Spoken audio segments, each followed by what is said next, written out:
Hey, top of the day to you. Well, we've made it to March. That means we are going to get the hour back we lost back in, November. It means that for a lot of the country, the temperature is going to start warming up. It means spring is coming up just a few weeks away. But with all the turmoil, not only in this country, but the world, we may be facing a bigger problem with trucking that we haven't seen in 14 years.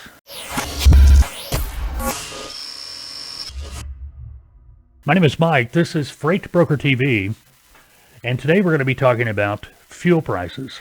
That's going to be the topic. Fuel prices, fuel surcharges, and how things may get worse for trucking. Now, what I'm talking about, worse for trucking, there is already a capacity shortage. What I mean by capacity is the number of trucks and trailers available to haul freight. That's where they keep talking about driver shortage, blah, blah, blah. There's always been a driver shortage. If you've been in trucking for any amount of time, you know that there's always a shortage of drivers. And more times than not, it's simply because drivers are jumping from one company to the next, trying to find the greener pasture. I did it. A lot of drivers do it. I do know some that will hire on to a trucking company as a driver, and they stay there forever. You know, they have to be run off. Hey, I pat them on the back. But I think a lot of that comes down to, well, in my situation when I was driving, I get out there, be on the road, and I get tired, bored, frustrated, whatever it might be, and I figure, well, let's go to another company. Then I make the move, and I get to the other trucking company. Why did I do that? You know, and then I've got to learn everything all over again, at least where I was. But anyway, it is what it is. I get it. I get both sides of it, you know, not a big deal. But fuel prices, back in 2008, 2009, we had a definite problem. Remember the Great Recession, Depression, as I call it, but it was the Great Recession. We're going to be focused on that today. That's going to be the topic of this FBTV video. But first, hey, if you want to check us out, you got questions, you want to leave a comment on the YouTube video down below, we would appreciate you giving us a thumbs up, subscribing. And if you got something you want to ask, feel free to email me. You can do that at fbtv@freightbrokertv.com. I'll get the email on our website, Freight Broker TV. We have forums all over the place, and you can even Skype me. Open up your Skype and just put in, or do a search for FBTV, and you'll find us. My name is Mike. I do these videos as well as host the FBTV podcast.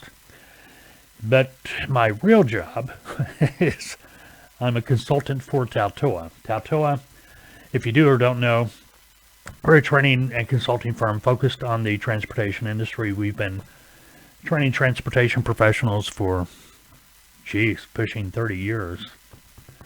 Now, if you're thinking about becoming a freight broker agent, even a trucking company, and this will probably appeal to you today, or it should when we start talking about fuel.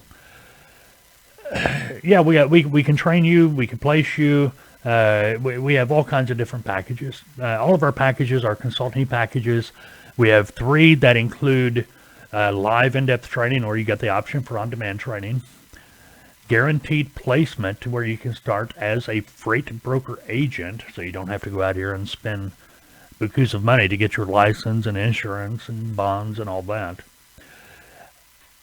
And that's going to prepare you. The mentorship program, where we will place you in, that allows you to begin your broker operation as a freight broker agent. Yes, it's a paid position, just like any other freight broker agent anywhere. You'll be paid a commission. Standard commission in the mentorship program is 60% of net. Net is the difference between what the customer paid you to move load and what you paid the truck. You had a customer, they paid $2,000. You found a truck and negotiated with the truck. They agreed to move the load for $1,500. You would have a net there of $500. Your commission on that load would then be $300, 60% of $500. But anyway, when you move on out of the mentorship program, either to start your own brokerage, maybe contract to a broker direct to work, continue working as a freight broker agent. That's when your consulting period will start. The consulting period is basically going to provide you all the benefits of the mentorship program, except you're out on your own now. You're not working through us under a licensed broker. You're working on your own. So anytime you got a problem, situation, you need help with something, recommendations, conference calls, consult calls, whatever, we're here to help you. Check it out. You will find Taltoa at taltoa.com. taltoa.com. You can call me. My name is Mike. I'll be happy to talk to you. 479-668-0838. Now, let's talk about fuel prices and what could be getting ready to happen that's going to cause havoc on the trucking industry. Fuel prices, we're already up to over $4 a gallon. We're pushing, but this thing in Ukraine and Russia, Washington not allowing oil companies to, produce oil domestically. Well, they're capped. Actually, they can only do so much. They have to buy the rest of the oil from someplace else, which is stupid, but it is what it is. What's going to happen, or what happened back in 08 and 09 when fuel prices shot over, $5 a gallon? A lot of trucking companies went out of business. Why? Simply because most of the trucking companies at that point, or the majority of them that went out of business during that time, they were doing what a lot of brokers do, or a lot of trucking companies do today, smaller trucking companies anyway. They were using a broker as a dispatcher. And if you're using an independent dispatch service, it's going to be a double whammy on you. Now, let me back up here and let's talk about using a broker as a dispatcher. Understand, brokers do not set rates. Shippers, our customers, they do not set rates. Trucking companies set the rate. As long as there is a trucking company out there to haul freight cheaply, the shipper has no reason to go up on their rate. This is what happened back in 08 and 09. In trucking companies, I don't care how big you are, well, the bigger the company, the more customers you'll have. Bigger trucking companies, they go and sit down across the table, they negotiate a contract with their customer. And that contract includes fuel surcharge. So if fuel gets to this level, it will kick in the fuel surcharge. So it offsets the difference. So the trucking company's safe. They're still making money. Okay. No worry. But what happened in 08, when fuel prices shot up through the roof, like over $5 a gallon, there were so many trucking companies out there that were willing to keep hauling freight at a low rate, the previous rate before fuel prices shot up there that high amount. They were losing money every mile they turned, flat out. Loaded mile, they were losing money on every loaded mile because fuel was so high, their rate was down here. No matter how hard a broker tried to get their customer to go up on rate, as long as there was a truck out there doing that, they had no reason to go up on their rate. Now you may be thinking, that's not right. That's not fair. That's business, though. Do you see what I'm saying? It's business. I try to explain to trucking companies occasionally, hey, if you've got a customer who's paying you $6 a mile to move a load from point A to point B, and you've got a similar load from same point A to same point B, and that customer only pays you $3 a mile, you're not going to tell your new customer paying you that much money, $6 a mile, that, hey, we only... no, that's too much. You're not going to do that. It's business. You see what I'm saying? So the shipper, you can't blame them for not going up. It goes back to the truck.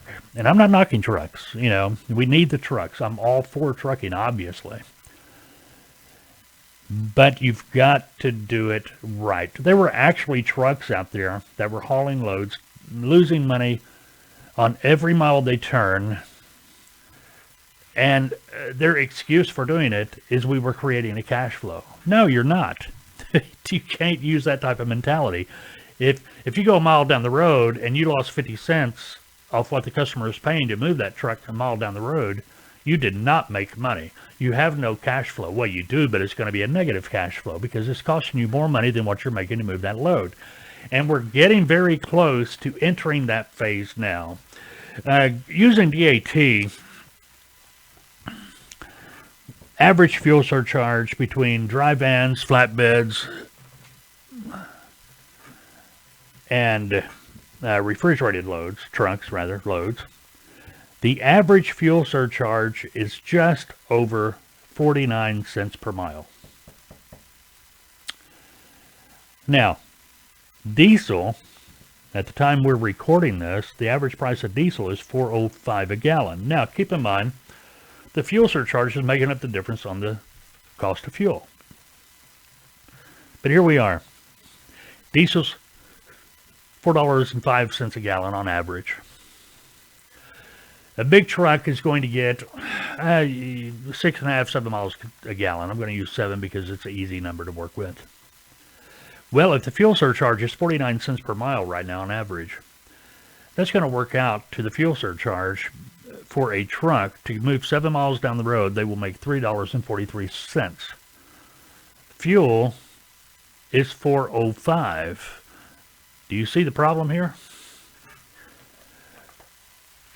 And not every not every shipper is paying a fuel surcharge. Now, if we went to a fuel surcharge chart that a trucking company would probably use, what I did the math on a minute ago, a trucking company is probably, when they sit down across the table from their customer, if they did a contract that included the fuel surcharge, that fuel surcharge is up around 65, 66, 67 cents a mile right now. So there's a big disparity. As a trucking company, you should have your own customers. That's the only way you survive this type of situation. By having your own customers, you have a rate. One, you're cutting out the middleman. Okay, you're cutting out the broker. And now I'm pro-broker. A broker's here to help a trucking company, not to hurt or hinder it. But it's got to be used correctly. If you are using a broker for every one of your loads, you're losing money. We've got videos on Tautoa. We got a YouTube channel for Tautoa as well, but there's a video we made several years ago that's showing a trucking company how much money they're losing per load if they're using a broker for every load. And that's just a broker or a trucking company using a broker direct. That doesn't include a dispatch service getting in the middle, because a dispatch service, they could be taking it 10% more. You see what I'm saying? So you got to keep this in mind. If you're a trucking company, you've got to have your own customers. How do you get your own customers? You get out there and you do just like a broker does. Another thing that is good for a trucking company is to have a separate stream of revenue. You're already in transportation. Having the opportunity to broker freight, that's going to allow you to not only be making extra money, but be able to start getting more customers for your trucking operations. So when tough times hit, you've got customers lined up. Tough times hit, you've got another stream of revenue. Do you see what I'm saying? You got to think about this. You've really got to think about this. We'll do a really in-depth video sometime in the future about fuel surcharge. As a matter of fact, I'll throw this up on the screen. This is the Department of Energy, EIA, and what it does, it tells us the fuel prices week by week. Usually they post the new fuel prices every Monday, and this is what a trucking company uses to determine their fuel surcharge with their customers every week. So fuel surcharge for a trucking company, it's going up and down weekly. It's adjusting according to what the price of fuel is per gallon. And it's done on a percentage basis. Now, let me give you an example. Real quick, I'm getting into more detail than I expected to, but real quick, let's say I don't have one available. I'm just going to pull numbers. So fuel's at $4.05 a gallon. At a recent fuel surcharge price list between a trucking company and their customer, I think the fuel surcharge was at 29.5% or something like that. And understand, every trucking company is creating their own fuel surcharge. Okay, it's not like there's one set in stone somewhere. Every trucking company is making their own. But at 29.5%, the way that's going to work is if the total amount, if fuel is at $4.05 a gallon, that's going to kick in the 29.5%. If the total pay on your load, the line haul, is $1,000, okay, the fuel surcharge of 29.5%, what you're going to do is add 29.5% to that $1,000, so it'll be another $290.50. Right? I believe that's right. I don't think it's $295, but $290, you're adding that money back to it. You know, you're multiplying, taking the 1,000, multiplying it by 0.295, which would be $295, and you're adding that to the 1,000, so the total cost to the customer would be $1,295 to move that load. They're paying $1,000 line haul plus the $295 fuel surcharge. Now, why doesn't a trucking company get that from a broker? Because a broker is a convenience for a trucking company. We're not going in and sitting down across the table with every customer and figuring the fuel surcharge because, well, we just can't. It doesn't work that way. There may be some brokers that are able to do that because they're huge and they've got that kind of clout, but the majority of the brokers, no. We're working with what the customer is giving us. Occasionally we can do a little negotiation, but the fuel surcharge is pretty much what they give us. All right. And the other reason is we don't have a fuel surcharge contract with every trucking company, and we can't as a broker. A broker can't do that because every fuel surcharge for every trucking company would be different. Understand that the purpose of a broker is to help a trucking company to relocate their empty equipment or their equipment, help relocate their equipment to a destination they need that truck to be. It's not to be a dispatch service. It's not to be here just to get a load just because that truck needs a load. Trucking company that has their own customers, they may be based in Dallas, Texas. They got a customer that has loads going to Atlanta. Well, when they get to Atlanta, what do you think they want to do? They want to get back to Dallas because that's where their customer base is. That's where they're making the most money. That's where they get the contracts, such as everything on paper, you know, in a contract, what the fuel surcharge is going to be, what their line haul is going to be, what any type of accessorial charge is going to be, detention charges, the whole 9 yards. That's where they're making the most money.